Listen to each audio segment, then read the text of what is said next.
Time 12 అయింది. మా అబ్బాయి బర్త్డే స్టార్ట్ అయింది అనమాట. Happy birthday Puneeth. మీరు కూడా విష్ చేయండి, ఓకేనా? బాయ్. హ్యాపీ బర్త్డే గుండా. తండ్రి ప్రేమ ఇప్పుడు స్టార్ట్ అయిపోయింది. అందరూ విష్ చేయండి, శుభాకాంక్షలు చెప్పండి అందరూ. మా తల్లి కూడా ఇక్కడ వచ్చానింది.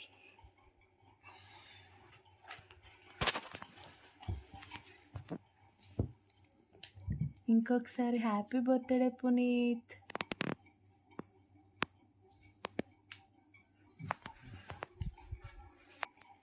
అందరూ విష్ చేయండి, ఓకేనా? బాయ్. పొద్దున్న కేక్ కటింగ్ వీడియో పెడతాను, ఓకేనా?